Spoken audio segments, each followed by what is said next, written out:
O que podemos aprender com a tentação de Jesus? Lucas 4, de 1 a 13. Jesus, cheio do Espírito Santo, voltou do Jordão e foi levado pelo Espírito ao deserto, onde durante 40 dias foi tentado pelo diabo. Não comeu nada durante esses dias e ao fim deles teve fome. O diabo lhe disse: se és o Filho de Deus, manda esta pedra transformar-se em pão. Jesus respondeu: está escrito, nem só de pão viverá o homem. O diabo levou-o a um lugar alto e mostrou-lhe num relance todos os reinos do mundo e lhe disse: eu te darei toda a autoridade sobre eles e todo o seu esplendor, porque me foram dados e posso dá-los a quem eu quiser. Então, se me adorares, tudo será teu.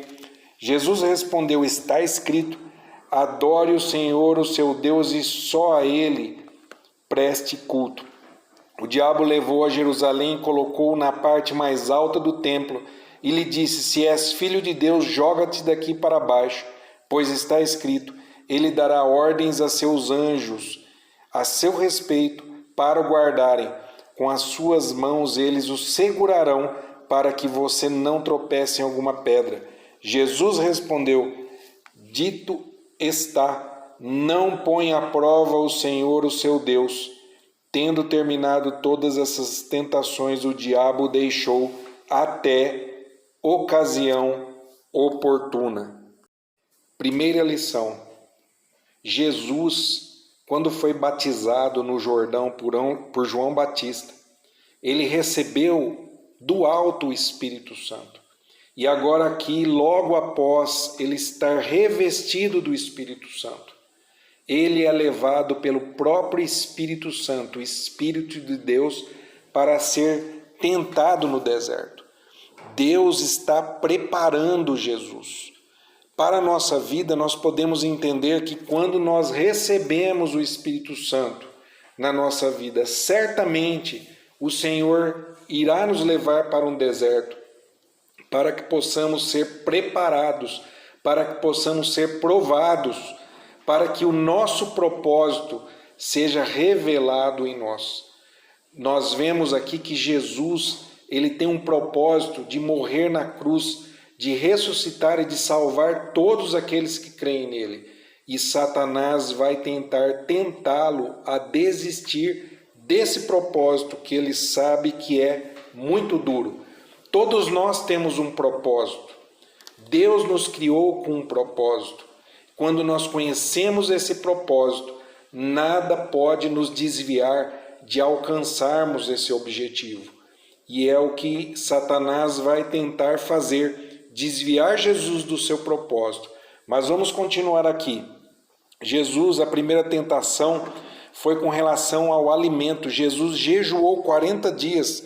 Certamente ele estava com muita fome. E Satanás usou a palavra, tentando Jesus para que ele transformasse pedras em pão. Mas Jesus rebate Satanás, não aceita esse conselho que parece ser misericordioso e bondoso de Satanás e responde também pela palavra: nem só de pão viverá o homem, mas de toda a palavra de Deus. O que nós podemos trazer como lição para a nossa vida? Nós precisamos de alimento, nós precisamos de casa, nós precisamos de segurança, nós precisamos de recursos para manter o nosso corpo, a nossa segurança, a nossa família. E muitas vezes Satanás, o sistema do mundo, vai nos oferecer algo ilícito, algo que coloque Deus em segundo plano, algo injusto, algo iníquo, para que a gente não obedeça a palavra de Deus. E se nós aceitarmos isso, nós estaremos falhando em obedecer a Deus e com o nosso propósito. Jesus não falhou, que nós possamos ser atentos para não cairmos nessa primeira tentação das riquezas e dos bens do mundo. A segunda tentação, o diabo levou e mostrou as riquezas, os poderes, o sucesso do sistema do mundo para Jesus. e falou que se Jesus se prostrasse uma única vez aos pés dele, ele daria tudo, porque tinha sido entregue a ele. E a palavra nos ensina que o príncipe desse mundo é Satanás. Realmente Satanás tem poder para dar riqueza. Realmente Satanás tem poder para dar fama para quem se prostrar a ele. E nós vemos aí nesse mundo, nesse sistema do mundo, muitas pessoas, artistas, empresários, políticos, pessoas comuns, muitas vezes vendendo suas almas para obter riqueza, sucesso, fama desse sistema mundano que é passageiro. Jesus nega esta oferta de Satanás e Jesus o repreende também usando a palavra de Deus, dizendo que somente a Deus o Senhor se dará culto. Satanás não consegue penetrar e tentar Jesus, pois Jesus conhece o seu propósito, pois Jesus conhece a Deus, pois Jesus é o Messias encarnado e ele sabe para onde ele deve ir. Se ele aceita essa oferta de Satanás, ele perde o propósito.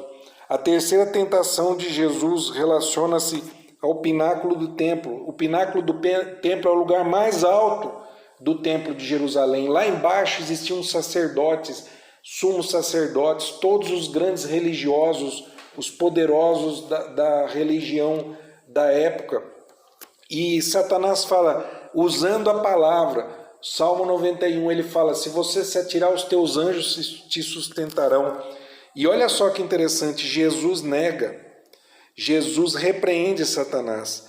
Por que Jesus não faz isso? Jesus, se ele pulasse, os anjos o sustentariam. O sumo sacerdote, todos os grandes poderes religiosos, o sistema religioso do mundo o reconheceria como Messias, não o crucificariam. E Jesus não teria que passar pela cruz pelo propósito de derramar o seu sangue, de cumprir as profecias, de ressuscitar e nos dar a vida eterna. Jesus, conhecendo o seu propósito, conhecendo a Deus, o Senhor, rejeita essa oferta misericordiosa de Satanás, a oferta do alimento, a oferta do poder e da riqueza do sistema mundano, a oferta do poder eclesiástico, do sistema religioso, porque Jesus tem certeza de qual é o propósito de sua vida. Jesus conhece o Pai intimamente e Jesus não se prostra e não cede a nenhuma tentação. Vejam que Satanás, ele tenta facilitar as coisas para gente. E é o que Satanás faz conosco. Ele nos oferece um atalho, ele nos oferece algo rápido que alivia que alivia o nosso desejo disso, que alivia, que nos adianta sucesso e fama no meio eclesiástico. Satanás tenta desviar Jesus. Satanás sabe que Jesus tem um propósito e Satanás faz de tudo para que Jesus abandone esse propósito. Jesus, conhecendo o seu propósito nesta vida, que é um propósito dolorido, que é um propósito de renúncia da própria vida, não abre mão desse propósito, porque ele sabe que em obediência ao Pai, realizando o propósito que o Pai designou a ele, ele vai alcançar uma posição que vai compensar qualquer sofrimento nesta vida. E mais, Jesus tem um propósito de nos salvar, de nos resgatar, de nos dar a vida eterna. Ele não somente abriu mão da sua vida, ele não somente renunciou todas as coisas e sofreu dores e humilhações terríveis por causa do propósito que ele tinha com o Pai, mas também por amor a todo aquele que nele crê. Ele, como Messias, tem o propósito de resgatar e de salvar toda a humanidade, todo aquele que nele crê como Senhor, como Messias.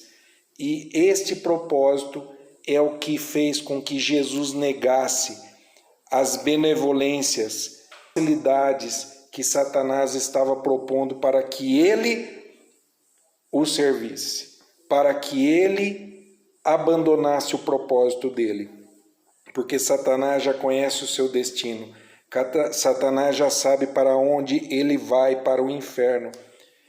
E ele quer que Jesus abandone o seu propósito para que nós não fôssemos salvos. Mas Jesus venceu. Vamos orar rapidamente. Senhor Jesus, eu te agradeço, Pai, porque o Senhor não desistiu de nós. Eu te agradeço porque o Senhor nos ensina a obedecer ao Pai, a Deus, em detrimento do sofrimento que possamos ter nesta vida. Eu te agradeço, Senhor, porque o Senhor ressuscitou daquela morte na cruz terrível para nos garantir a vida eterna. Senhor Jesus, eu peço em teu nome que o Espírito Santo revele o propósito que o Senhor tem para a minha vida. Espírito Santo, em nome de Jesus eu peço, revela o que o Senhor tem preparado para mim, em Deus. Qual o propósito que o Senhor tem para mim, para que eu possa confiar no Senhor, para que eu possa buscar forças no Senhor, para que eu possa viver em função deste objetivo maior, desse propósito que vai me garantir a vida eterna e que vai me ajudar a resgatar os meus irmãos. Obrigado, Jesus, porque o Senhor não desistiu de nós. Obrigado, Senhor Deus, porque o Senhor não desistiu de nós. Obrigado, Espírito Santo, porque o Senhor está nos ajudando a conhecer e alcançar o nosso propósito em Cristo. Toda honra e glórias ao Senhor. Amém.